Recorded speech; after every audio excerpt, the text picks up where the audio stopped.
ఓవైపు కేసులు మరోవైపు విచారణలతో ఏపీలో అధికారులు బిజీగా ఉన్నారు. లిక్కర్ కేసు దగ్గర నుంచి సోషల్ మీడియాలో పోస్టింగ్ల అంశం వరకు, టీడీపీ ఆఫీస్ పై దాడి దగ్గర నుంచి మాచర్లలో హత్యల వరకు అన్నింటిపైన ఎంక్వైరీ స్పీడ్ గా నడుస్తోంది.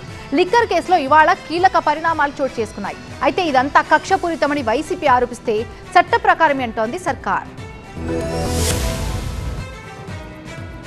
గత ప్రభుత్వంలో తప్పుల మీద తప్పులు జరిగాయి. ఆ లెక్కలు తేలుస్తామంటున్న కూటమి ప్రభుత్వం ఆ దిశగా వేగంగా అడుగులు వేస్తోంది. అటు లిక్కర్ కేసు, ఇటు సోషల్ మీడియా కేసుల్లో విచారణ వేగవంతం చేసింది. లిక్కర్ కేసులో కీలక నిందితుడిగా ఉన్న రాజ్ కసిరెడ్డి స్టేట్మెంట్ ను ఈడీ రికార్డ్ చేసింది. లిక్కర్ స్కామ్ డబ్బులు ఎలా వసూలు చేశారు, అవి ఎవరికి చేరాయి, ఈ కేసులో అసలైన సూత్రధారులు, పాత్రధారులు ఎవరనే అంశాలపై ఆరా తీశారు అధికారులు. నగదు పెద్ద ఎత్తున చేతులు మారినట్టు గుర్తించిన ఈడీ పీఎంఎల్ఏ యాక్ట్ కింద ఇప్పటికే కేసు నమోదు చేసింది. విజయవాడ సిపిని కలిసి కేసు వివరాలు తెలుసుకుంది. ఇప్పుడు కేసిరెడ్డి ద్వారా మరిన్ని వివరాలు రాబట్టే ప్రయత్నం చేసింది ఈడీ.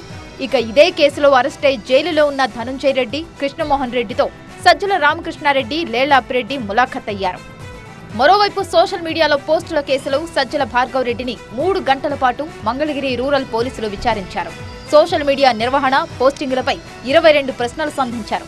అవసరమైతే మరోసారి విచారణకు పిలుస్తామని అధికారులు స్పష్టం చేశారు. రాజకీయ కక్షతోనే తమ పార్టీ నేతలపై తప్పుడు కేసులు పెడుతున్నారని వైసీపీ ఆరోపిస్తోంది. కూటమి నేతలు చేస్తున్న పాపాలకు రెట్టింపు ఫలితాన్ని అనుభవిస్తారంటూ పేర్ని నాని హెచ్చరిస్తున్నారు. శిశుపాలుడి పాపాలు చేసినట్టుగా లెక్కకు మిక్కిలిగా మీరు రెట్టింపు చేసుకుంటూ పోతున్నారు.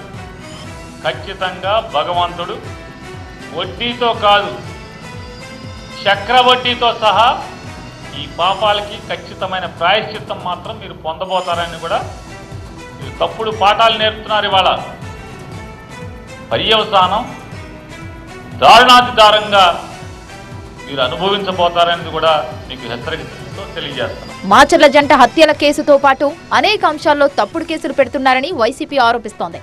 ఈ తప్పుడు పరిణామాలకు మూల్యం చెల్లించుకోక తప్పదని వైసీపీ హెచ్చరిస్తోంది. అయితే తప్పు చేసిన వారిపై చట్టపరంగానే చర్యలు తీసుకుంటున్నామంటోంది కూటమి.